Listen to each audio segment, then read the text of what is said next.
welcome back to my channel. My name is Micah. So today what we are focusing on is complex relationships between parents and children in books. And I want to make a disclaimer, I am talking about complex relationships. So relationships, it's not black and white. It's not easy to describe, but I'm not talking about abusive relationships. Those aren't complex, those are just unhealthy and unsafe. So we're talking about the complex relationships between parents and children in this book. It could include stepchildren or kind of like adoptive, stuff like that. And these are in no particular order. So the first one I'm going to talk about is the only book that I don't have a physical copy of. And that is Ink Blood Sister Scribe by Emma Torsz. This was one of my favorite reads of 2023. I think I gave it 5 stars. So the premise of this book is there's this family and they have a collection of magical books and it's their job to protect it. And we have our 2 sisters. Their names are Joanna and Esther. And then they have a very complex relationship with their father, Abe. So Abe takes the duty to protect the books very seriously. Like, he isolates the family. Like, they don't really go out in public a whole lot. They don't go to like public school or anything like that. Like, they all have to be back in the home by 7 o'clock to protect the books. Like, there's a magical spell that goes with it. So they're really isolated, and it's like that is their whole focus, is the books. And Abe keeps a lot of secrets, and one of those secrets actually forces Esther to be away from her family for 10 years. So they have a complicated relationship with their father, Abe, and he dies. And this isn't a spoiler. This is in like the first chapter. And that really adds to it, is they find out the secrets after he dies. So they don't really get to process that information with him and let the relationship grow because he's already died.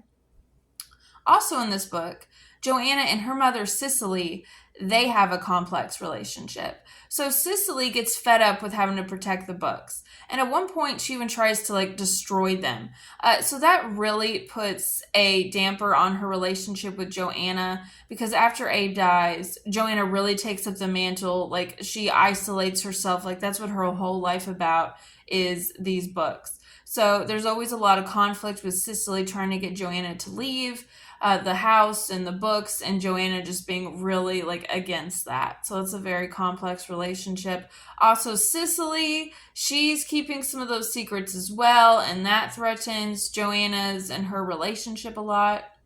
And then finally, there's Esther and her own mother. I am not going to go deep into this one because if I did, it would be a huge spoiler. But Esther's mother has passed away. And she thinks of her mother as like one person, but eventually she realized her mother led a completely different life. So Ink Blood Sister Scribe, like basically every parent-child interaction is complicated in its own way. But that's an amazing book. Please check it out. All right, now the rest of these are physical copies. So the first one I'll be talking about of my physical copies is How to Sell a Haunted House by Grady Hendrix. This is a great book if you love horror. So we have our main character, Louise, and that's the relationship I'm going to focus on. So she has a very complicated relationship with her parents because she's really frustrated because her parents always bail out her brother. And I'm not talking about from jail necessarily, though it's alluded to that they've done that. But they're always giving him money, making excuses for him when he messes up. And that really angers Louise because she has her life together for the most part. And she feels like she can just, like, he is their favorite. And that she can't even live up to that when she's got everything going for her. So she has a complicated relationship with both of her parents, but especially her mother. Like, her mother kind of knows the right way to grate her. And the way the book opens up is that Louise learns that both her parents have died in a car crash. And that puts her at odds with her brother, trying to figure out the estate. And then she finds out some stuff about her parents. Her mother is keeping a lot of secrets, and a lot of that has to do with her childhood trauma because her mother was basically abandoned by her parents, like after her brother died. And there's a lot of secrets there, and those secrets have really pitted the 2 siblings together and put Louise at odds with both her parents, but especially her mother. And those secrets get revealed. Like, that's a theme in a lot of these books. Parent has secrets, parent dies, and then the child is left to work out all this stuff. So which makes grieving even harder. But then it really comes to a head when Louise finds out that her parents cut her out of the will, and gave everything to her brother. So that really just puts a nail in the coffin of that until all the secrets are revealed. And Louise kind of, at the end, she accepts what happened to her mother and everything like that. But a lot of complex mother-daughter relationship point of view in this book. So that's a really good one. Our next one we have is The Astonishing Color of After by Emily X. R. Pan. Content warnings for this one. And to be honest, content warnings for how to sell a haunted house, because there's a lot of horror in there. There's a lot of gore. But this one, unfortunately, there are a lot of talks of suicide. So the premise of this, we have our main character, Lee. She is, I think, through most of this book, a sophomore. She's like going into her junior year of high school. And unfortunately, like in the first chapter, her mother dies by suicide. So she has a lot of complex relationships with her mother, because we get a lot of flashbacks and we kind of see her mother's illness, like, and her mental health deteriorating. We see that a lot, and how Lee, she's like 15, 16, and she becomes the parent. Like, she has to take care of the things that her mom can't do because she's so depressed. All right, so we have that. And then also, when her mom dies by suicide, Lee is grieving. She feels guilty. She's like, well, what could I have done to prevent that? Like, why didn't I notice all the signs before? And, there's a lot of resentment that her mom, left her in that way. So she has a really complex relationship with her mom, kind of having to step up to be the parent. I'd say she has a more complex relationship with her dad, though. So when, there's a time period in the book when her mom's illness is starting to get worse, but it's not ramping up yet, and her dad starts leaving a lot for work. So Lee feels very abandoned, and she is having to deal with the worst parts of her mother's illness on her own. So she kind of feels, in a way, abandoned by both parents. And she really resents her dad. She's like, okay, if dad had been here, he could have stopped it. Things could have changed. And plus, they were keeping a lot of secrets about her mom's mental health treatments from her. She just gets very upset. At one point, she's like, I just wish dad would stay gone. I'd be fine without him. And then after her mom dies, Lee starts to see this bird. And she's 100% sure that bird is her mother reincarnated. And her dad, he doesn't believe her, and that's fine. But he doesn't handle the fact that she's grieving in a good way. He gets really snippy. He's expecting her to be an adult, but she's a teenager, and one of the worst things that can happen to you did happen to her. Plus, her brain's not fully developed. She can't no one can hardly handle that in a healthy way, and plus she's a teenager. So he's not very supportive during her grieving process. But eventually they go to Taiwan. That is where Lee's mother is from, and she has never met or talked to her mother's parents. So they go, and Lee's father and the grandparents get into a fight. So he's like, Lee, you can figure this out with him on your own. And he just kind of ditches her in Taiwan with these people she's never met before. Eventually they reconcile, and he explains, and it's very complex. But they do make up eventually, which is nice. Another thing he does is that Lee is a big artist, and he doesn't support that. He wants her to be an academic like him, which, to be honest, I would get that more if he was in business or a doctor or a lawyer, but he's a history professor. Dude, I have a history degree. You do not have enough room as a history professor to be that's a career that won't make you any money. Okay, they be acting he's loaded, but there's no way, unless it's family money. But eventually they do reconcile, which was nice. Now, their other complex relationship would be between Lee's mom and her parents. Because, like I said, Lee has never met these people because her mother and her grandparents had a big falling out. They didn't want her to marry Lee's dad. They basically told her that you're not our daughter anymore. And also her sister died of an aneurysm, and they kind of blamed her for it, saying that the stress of her mom studying abroad and saying she wanted to get married to someone who was not Taiwanese or Chinese but was white, a white Irish guy, upset her so much that her brain exploded. So that's also a very complex relationship as well. But this is an excellent book. I read this less than a year after my mom died, and it was really helpful And it's really great in describing that loss. Like, she talks about how there's a mother-shaped hole in her heart that will never be filled. And that's exactly how it does feel. But a lot of great complex relationships between parents and children in this. But look at the content warnings, because it's heavy. Like, it was hard for me to read, whether you're grieving or you've gone through mental health stuff yourself. Okay, we have our next one, which is The Only One Left by Riley Sager. This was also a 2023 read that I really enjoyed. So our complex relationship in this book is between our main character Kit and her dad. So the kind of source of the tension there is that Kit's mother was dying of cancer, and Kit, she's not a nurse, she's called like a caregiver, caretaker, and she was caring for her mother in hospice care, which there's a reason that, like, in the medical field they tell you not to treat your parents, because, you know, that's just, you know, it's a lot of emotions. So basically, Kit's mother, she dies, but she didn't die from the cancer, she died because she overdosed on the pain medication. So there's this investigation, like a police investigation, whether Kit just kind of was negligent and forgot to lock up the pills, or whether she helped her mom commit suicide.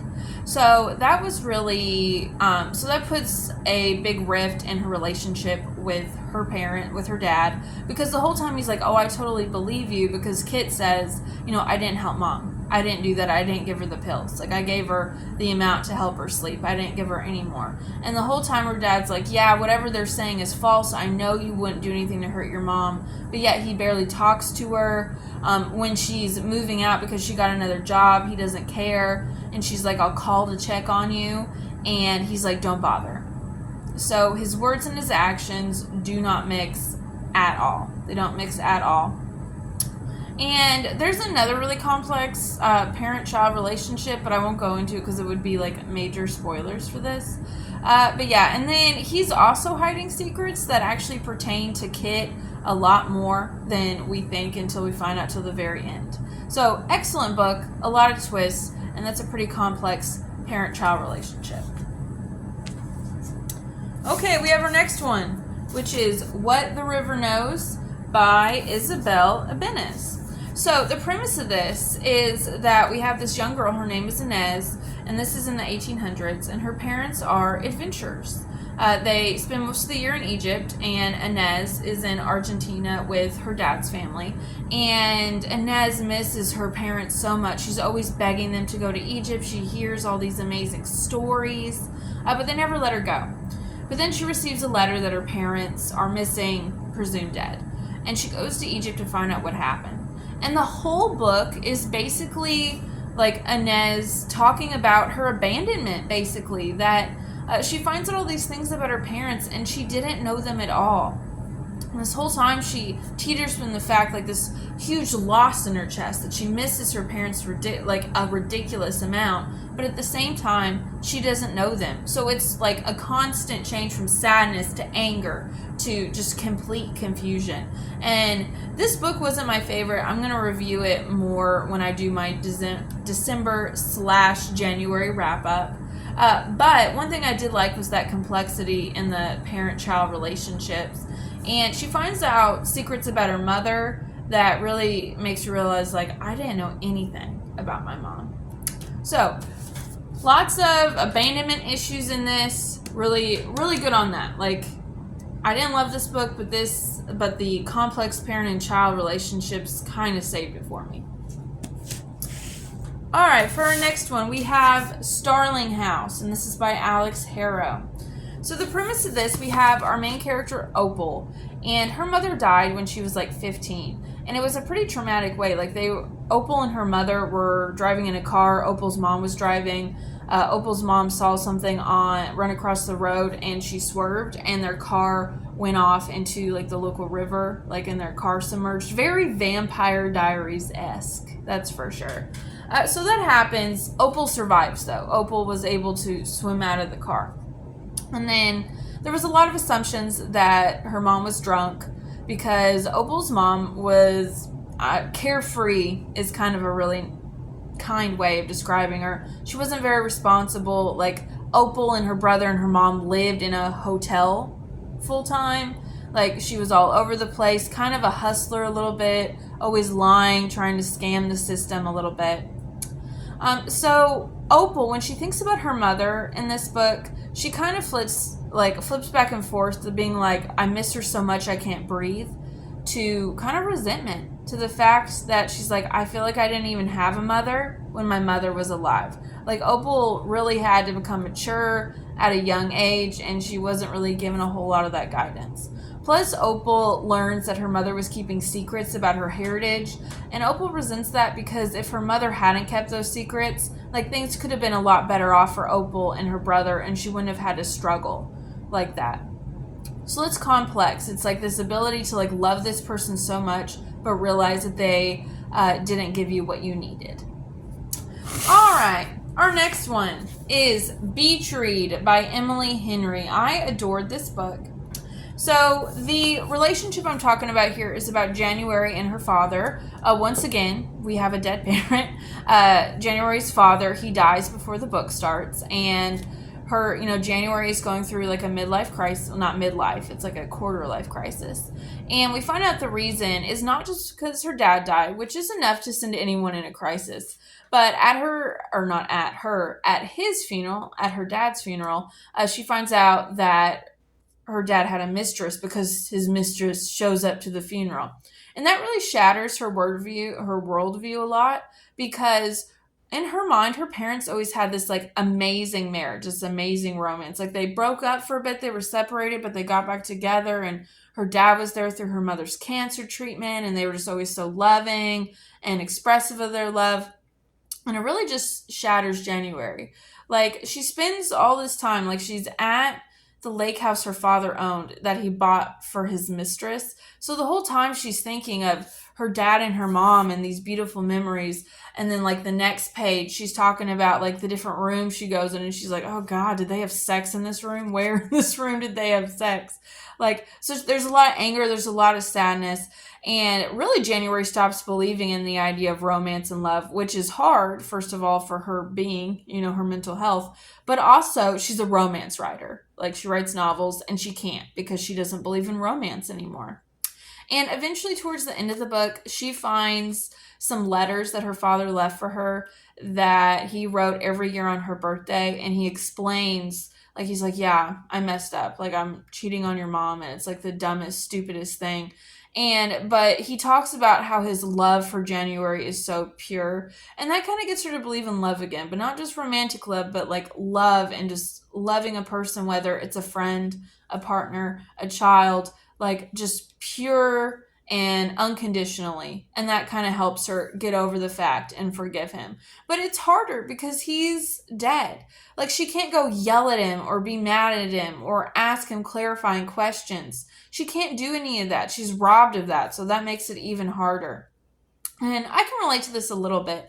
Nothing like that I found out my mom was like having an affair on my dad or anything. But I did find out some stuff about my mom that I didn't know. And I'm like, man, I wish I could have talked to her. Like, and you can't have that soundboard once they're gone. Like, when you develop these relationships and you get angry or there's something hard, it's a two-way process where you can talk. But when someone dies, it's like you're just alone in that. So I could really relate to that. And it was just beautifully written, but really, really complex child-parent relationship. All right, then we have The Book Thief. Okay, and this is by Marcus Zusak. I probably mispronounced his name, sorry. So the relationship I'm focusing on is Liesl and Rosa. So if you've never read this book, so Liesl is not Rosa's biological child. This takes place, it starts right before World War II, and then it lasts until the end of the war. But Liesl, she is in foster care in Germany in the 1930s. Her mother was a communist, so she's like taken away, and it doesn't sound like her dad was ever in the picture. So she goes to live with the Hubermans, and Rosa is the wife, and she's very stern, kind of like that stereotype of like an old German woman. She's very stern. She doesn't show a lot of outward affection. Like, on the journey there, Liesl's brother dies, and like Rosa's one of her first things is she's upset that Liesl's brother died, not because he died, but because, with every child you get a stipend, and she's upset she won't get 2 stipends anymore. So pretty cold.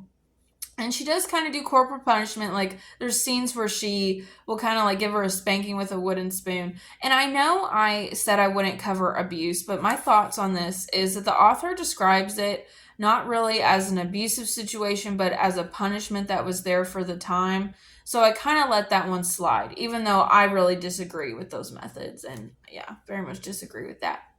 But Rose is very cool on the outside, but she does things throughout the book that shows you that she really loves Liesel, but she's not able to be vulnerable. Okay, like she has these moments of extreme tenderness, telling her that she's proud of her.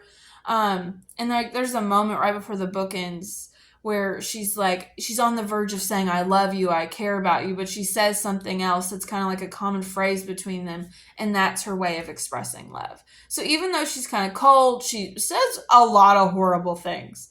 Like if that had been my mother, my confidence would be like 0. But she does have a lot of fierce love for Liesel. Like, Liesel is so important to her. Like, she changes, like, from just being a foster child to Liesel, or Rosa loves Liesel, like one of her own. So it's a very complex relationship. And, you know, there's the relationship that Liesel has with Hans in the book, and it's instant love, instant affection. But the one with Rosa, you know, they have to work a little bit more for it.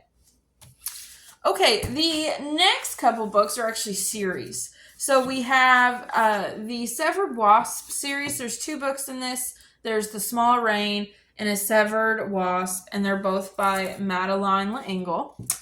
So there's a lot of complex relationships in these books between parents and children. So our main character is Catherine. So The Small Rain is the first book, and that takes place when Catherine is a child up to when she's like in her early 20s. And then the second book is when Catherine is an old lady and she's looking back at certain events in her life. So in the first book, we have Catherine and her complex relationship with her parents. So basically her parents are of like the New York bohemian artists. Like, her dad's a composer and her mom's a pianist. And so they're very bohemian. Like, responsibility is not a word that they really have in their wheelhouse. Like, basically Catherine raises herself. She's like a little adult. Like, she's allowed to do things that like teenagers are allowed to do when she's like 7. And her mom, there's a lot of issues there because her mom was in a car accident and she injured her hands and she can't play piano. So she got really depressed. It kind of alludes to the fact that she has severe depression, maybe alcoholism or drug use. But Catherine doesn't see her for like 3 or 4 years. And then she goes to live with her for a while after her mom is kind of deemed stable enough to have Catherine. But it's still not very stable. And then when her mom dies, like, Catherine obviously is crushed. And then there's her dad, who is just basically absent-minded. Like, he is not there at all. Like, after Catherine's mother dies, she goes to live with her dad and her stepmom. And to be honest, her stepmom's the only parent there. Like, her dad doesn't really do anything. But there is that, like, extreme love she shows for them and how she dedicates, like, her artistic, like, her creativeness and her artistic flair to them. And then in the second book, we get Catherine as an old woman, and she has had children. And she talks about her complex relationships with her own children, especially her daughter, Julie. One of the reasons her relationship with her is so complex is, well, there's 2 major reasons. One is that Catherine had a son who unfortunately died in, like, a horrifying, like, carnival ride accident, which, by the way, like, every time I go to an amusement park, I just think of that scene in that book, and I'm like, I should have just stayed home. But anyway, so that makes it harder for her to show that affection, as well as there's a lot of secrets that Catherine has when she's at that age, when she's conceiving her children, and that the fact that she has to keep those secrets from her daughter kind of puts that distance there.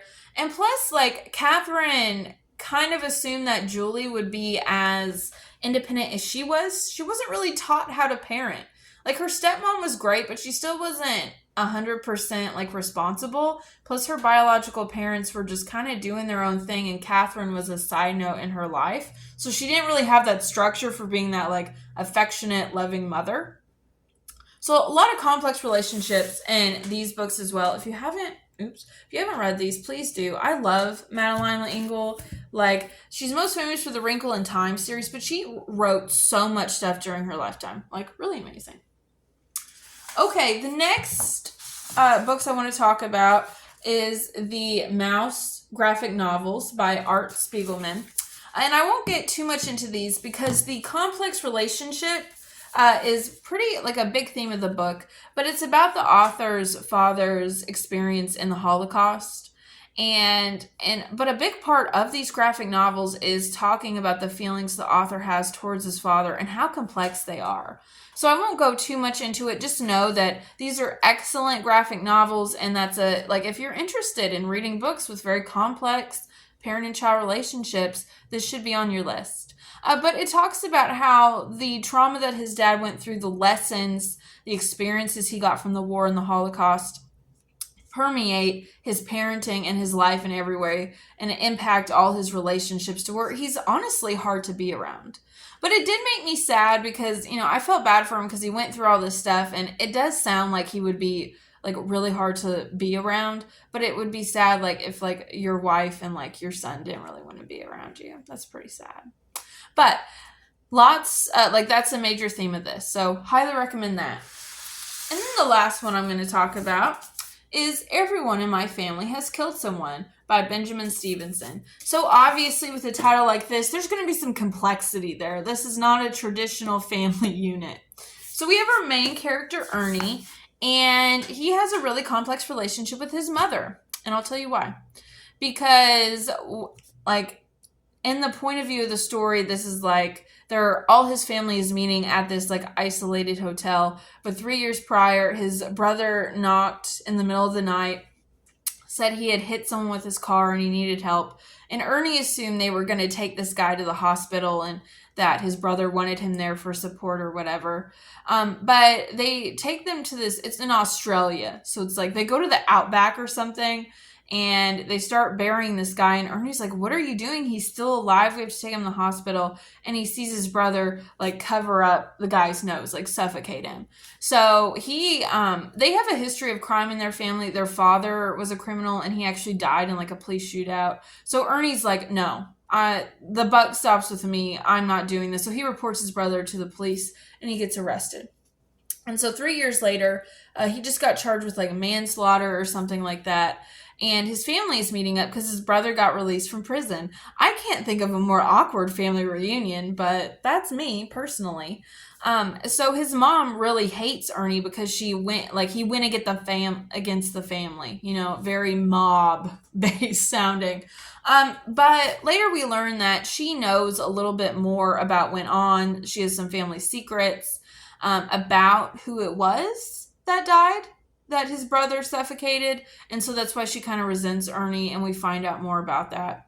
But the thing that kind of makes me mad about that relationship is that she was not a perfect parent. She actually caused a lot of trauma for Ernie and his brother, but he never throws that in her face, but she is always throwing the fact that he turned in his brother in his face. But then again, she messed up as a parent, and he's like, oh, my brother murdered someone in cold blood in front of me. So very complex there. All the relationships in this book are complex. Very interesting. I actually really, really love this book. And it's kind of funny. The humor that it's done in is pretty awesome. All right. That is all I have for today. So lots of books out there with complex parent and child relationships. It's something that a lot of us can relate to. So it's going to be in whatever media we consume. All right. I hope everyone is enjoying their day. I hope you enjoyed this video, and I'll see you for the next one.